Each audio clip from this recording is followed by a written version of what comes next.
अब चुनाव का माहौल है, तो हमने पूर्व में ही कहा था दिल्ली चुनाव के बाद कि बीजेपी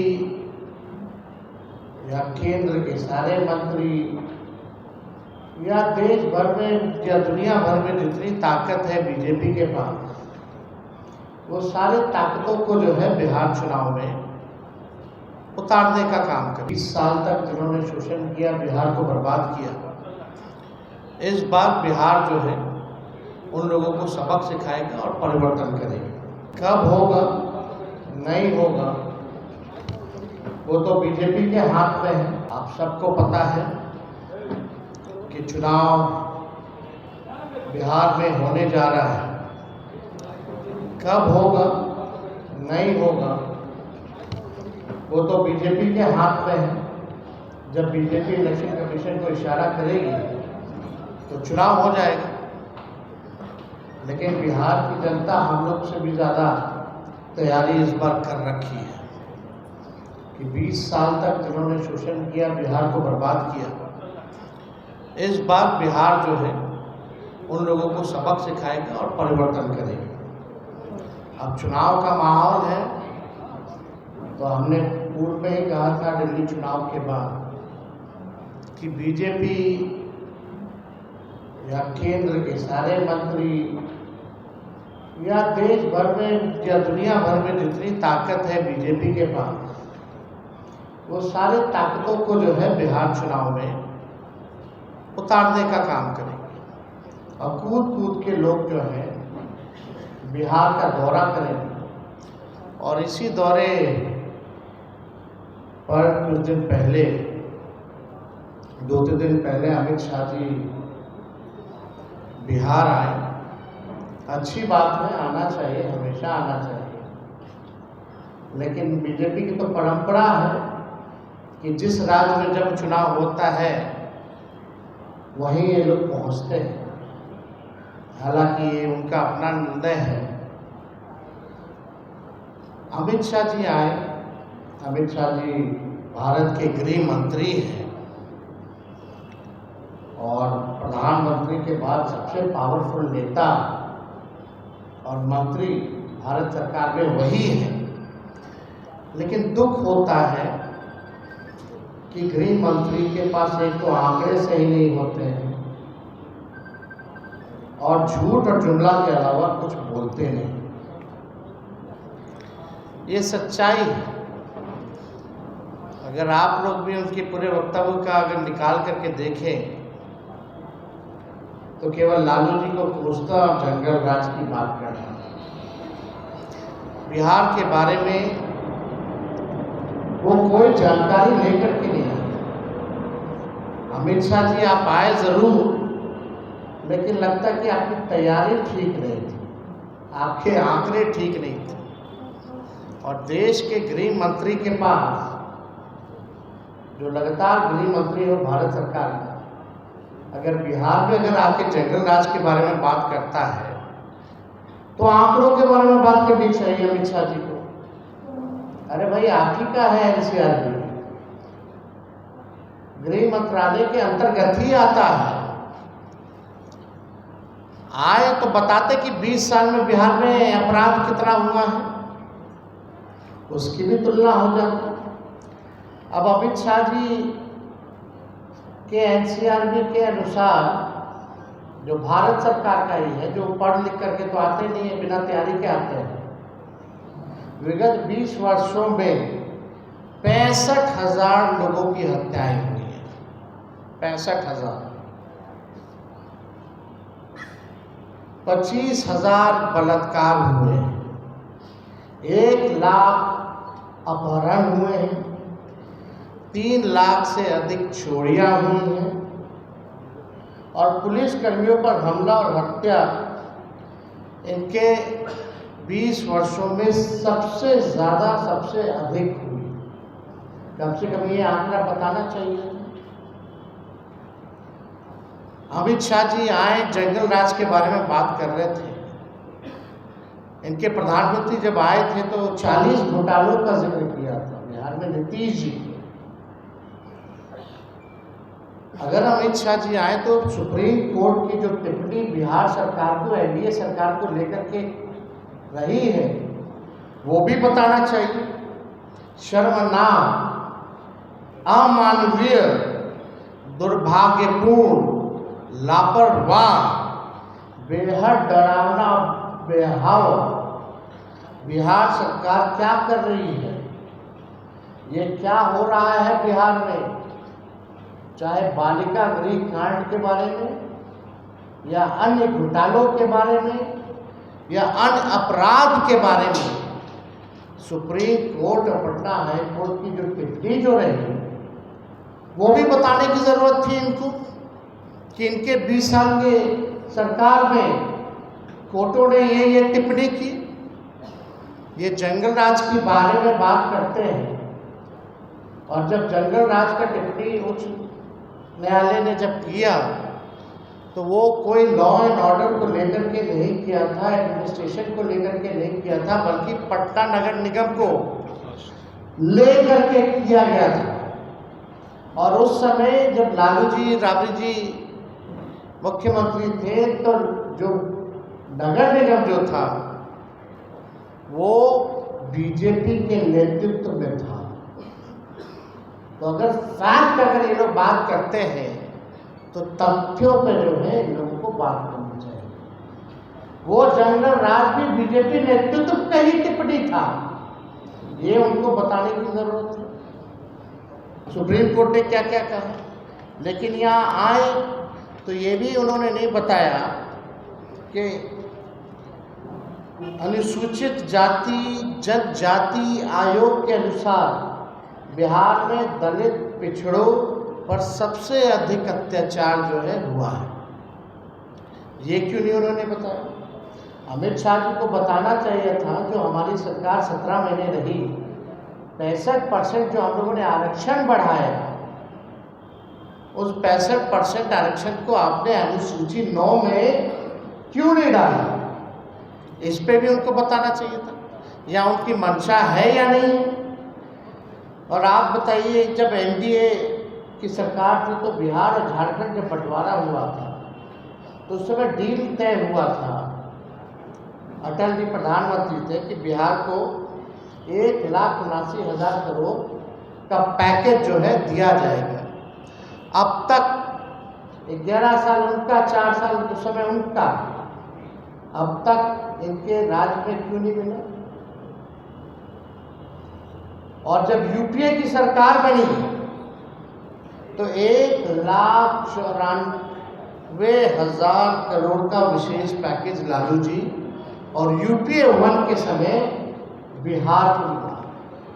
1,94,000 करोड़ रुपए उस समय लालू जी बिहार को देने का काम किया। कोसी में बाढ़ आया तो 1,000 करोड़ का पैकेज दिया गया। अभी जो बाढ़ आया बताओ कितना सर्वेक्षण की लिमिट दिया कि नहीं दिया, ये बताना चाहिए था। और उस समय ग्रामीण विकास मंत्री रघुवंश जी थे, सब लोगों को पता है। प्रधानमंत्री सड़क योजना के तहत 1,00,000 किलोमीटर से भी अधिक ग्रामीण सड़कों का निर्माण उस समय यूपीए के समय करवाया गया था। ये काम के बारे में पूछते कि आइए गांधी मैदान या कहीं भी निपटा लीजिए। अरे लालू जी को छोड़िए ना, तेजस्वी को बुला लीजिए ना, सारा हिसाब कर देगा। एक एक आंकड़ों कहाँ, एक एक तथ्यों पर जो है तेजस्वी जवाब देने लायक है। आपका झूठ का पुलिंदा, अफवाहबाजी नहीं चलेगा, आंकड़ों पर हम लोग जो है बात करते हैं। ये भी बताना चाहिए, जब यूपी की सरकार थी तो राज्यांश का 10% लगता था, और अब जो है 50-50 से भी ऊपर हो चुका है परसेंटेज में। जो राज्य और केंद्र का जो योजना आता है, पहले राज्यांश को यानी स्टेट का शेयर केवल 10% लगता था, अब जो है इट इज मोर देन 50% और 50%। ये क्यों नहीं बताते हैं, ये किसके समय में बढ़ा। ये सारा चीज़ें जो हैं उनको तो बताने की ज़रूरत थी। और क्या कह रहे हैं कि बाढ़ नियंत्रण के लिए सरकार जो है अब काम करेगी। 20 साल से क्या कर रहे थे, कहाँ गायब थे। हमारा कुछ सवाल है जिसका जवाब मुझे पता है कि वो देने लायक नहीं है। हम चाहते हैं कि गृह मंत्री बताएं कि इन 11 साल के मोदी जी के राज में गुजरात को कितना मिला और बिहार को कितना मिला। साफ तौर पे एक साधारण सा सवाल है। इतनी बिहार की चिंता है इनको, तो एक सबसे ज़्यादा वोट यहीं से लेके जाते, सबसे ज़्यादा MP, दर्जन भर मंत्री बिहार के हैं, ये सौतेला व्यवहार क्यों करते? ज़रा हिसाब बताएं कि गुजरात को 11 साल में और बिहार को 11 साल में इन्होंने कितना दिया, ये हिसाब।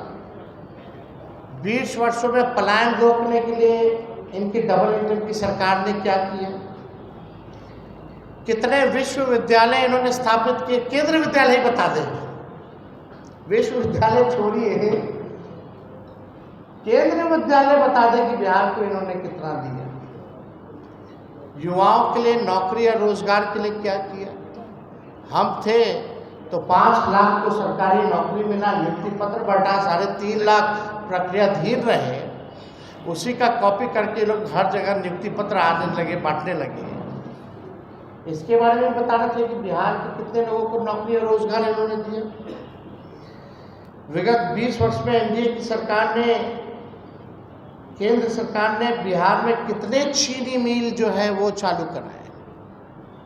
प्रधानमंत्री जी कहाँ चीनी चालू मिल शुरू करके वहीं का चीनी का चाय कितना बार पिए, यही बता देंगे। और ज़रूर वो पिए होते तो ज़रूर दिखा के पीते, वो कमरे में तो पीते नहीं ऐसे कामों पे। और प्रोपेगेंडा चलता, विज्ञापन छपता, ढोल नगाड़े बजाए गए होते, हो सकता है चाय वो खुद ही बनाते और खुद ही पीते या लोगों को पिलाते।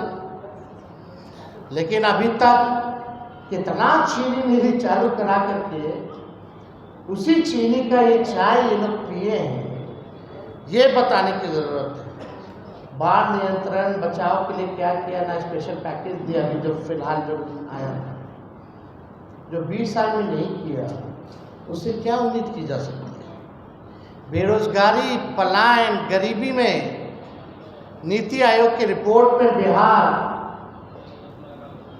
जो है सबसे अव्वल राज्य में, बेरोजगारी में, गरीबी में, पलायन में। इसमें एक बारे में इस बारे में कोई चर्चा जो है इन्होंने नहीं किया। नीति आयोग का जो विकास का सूचकांक है, बिहार सबसे फीसदी है। आप देखिए, प्रति व्यक्ति आय, प्रति व्यक्ति निवेश, किसानों का आय, हर चीज में बिहार जो है फिसड्डी है। हमने विधानसभा में पूछा कि नीतीश जी अगर विकास पुरुष हैं तो 20 सालों में ये बीजेपी की डबल इंजन की सरकार ने एक काम ऐसा बता दो जिसमें बिहार नंबर 1 है। एक काम बता दे जिसमें बिहार नंबर 1 है।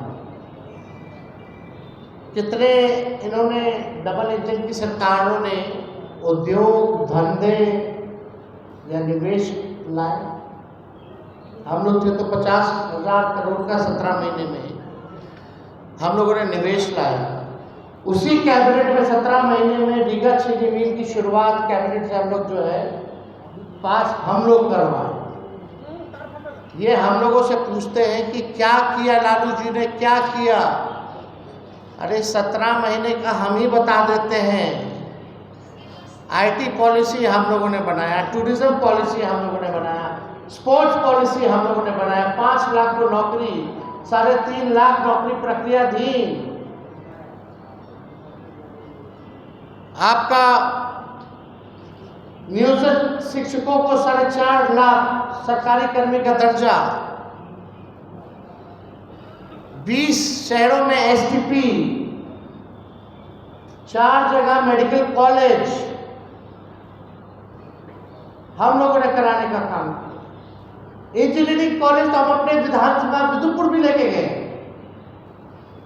महुआ में मेडिकल कॉलेज हो, गोपालगंज में मेडिकल कॉलेज हो, समस्तीपुर का हो, ये सहरसा का जो हम लोगों ने अनुमति दी। हम लोगों ने मानदेय, चाहे तालीमी मरकज हो, विकास मित्र हो, टोला सेवक हो, शिक्षा मित्र हो, आंगनबाड़ी हो, इनके मानदेय को हम लोगों ने दुगना कराया। आरक्षण 65% कराया। आप लोगों ने क्या किया, जरा उसका हिसाब दीजिए। हम लोग स्वास्थ्य विभाग में आप जा करके देखिए, छापा मारते थे रात रात भर कि स्थिति ठीक है कि नहीं है। 200 दवा मुफ्त मिलती थी, 600 बढ़ाया हम लोगों ने। साफ सफाई करवाया हम लोगों ने। क्या स्थिति थी अस्पतालों की? 700 डॉक्टर को पहली बार जो 10 साल से गायब थे, एक साथ हमने कैबिनेट ले जाकर के बर्खास्त कराया। आज तक पूरे देश में नहीं। एएनएम हो, जेएनएम हो, जितने हर विभाग में जितने रिक्त पदे थे उनको भरने की कवायद उस समय शुरू की गई। और आप लोगों ने क्या किया? बिहार का टूरिज्म को लेकर के जापान तक हम लोग गए। निवेश लाने के लिए 50,000 करोड़ निवेशकों से मिले, बुलाया गया उनको बिहार में पहली बार। लेकिन आप लोग क्या करें? तो देखिए, विकास की अगर बात करें, बिहार की अगर बात करें, तो इन लोगों का केवल बस चुनाव तक ही संबंध बिहार से रहता है। प्रधानमंत्री जी आएंगे और ये बोलते हैं अमित शाह जी कि जानकी मंदिर बनवाएंगे। वो मंदिर पहले से ही है, उसके सौंदर्यीकरण के लिए 70 से 80 करोड़ रुपया हमने दिया अपने साइन से। वहां जो महोत्सव हुआ था, वहां जाकर के ऐलान हमने किया। उसके बाद हम लोग जो है पर्यटन विभाग से, हमारी स्वीकृति से वो, ये क्या करेंगे? फाइल है, मंगा लेने, तो हमारे पास तो फाइल है ही है। लेकिन हम लोग तो शपथ भी लेते हैं कि भाई इसको गोपनीय रखा जाएगा जब तक कैबिनेट से ना हो जाए। लेकिन अब तो पब्लिक डोमेन में हो गया है।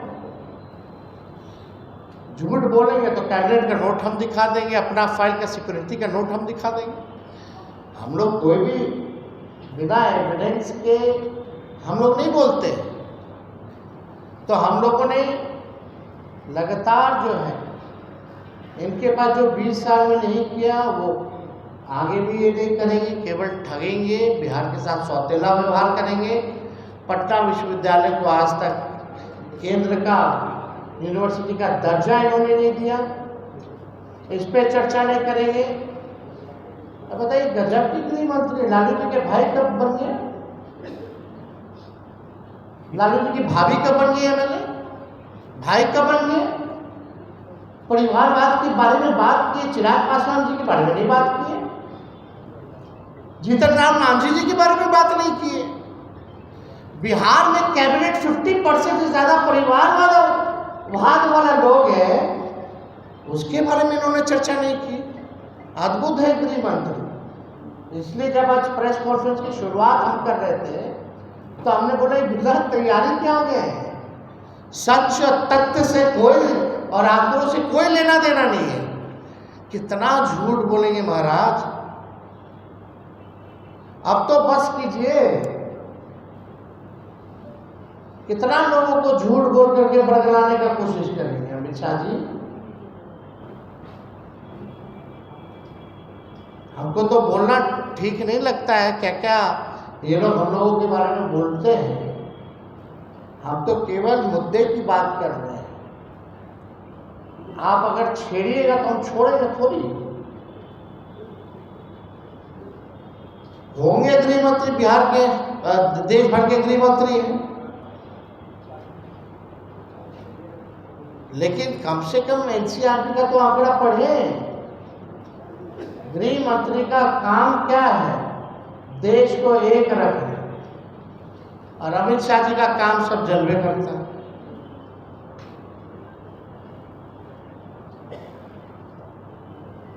किस मानसिकता के व्यक्ति हैं, किस विचारधारा के हैं।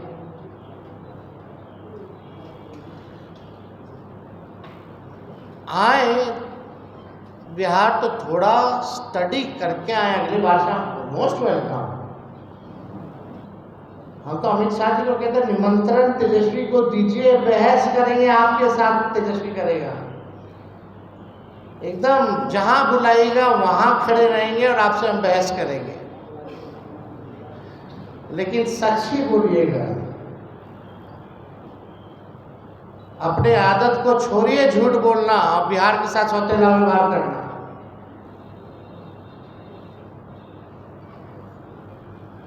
हर बार लालू जी लालू जी लालू जी।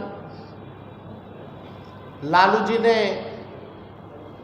कारखाना दिया रेलवे का चार्ट। आज देश भर में अगर ट्रेन दौड़ रहा है तो पहिया यही बनता है। एक बार बोले क्या हुआ अमित शाह जी, और उसके जरिए कितना लोगों को नौकरी मिला, रोजगार मिला। 90,000 करोड़ का लालू जी ने मुनाफा दिया।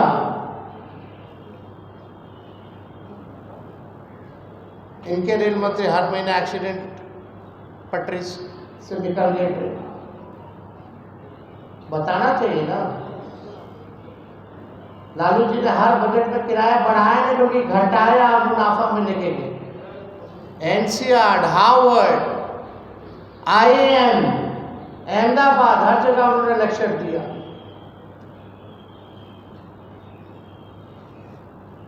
और लालू जी विदेश भी गए तो टेलीप्रॉम्प्टर पे नहीं बोले अंग्रेजी।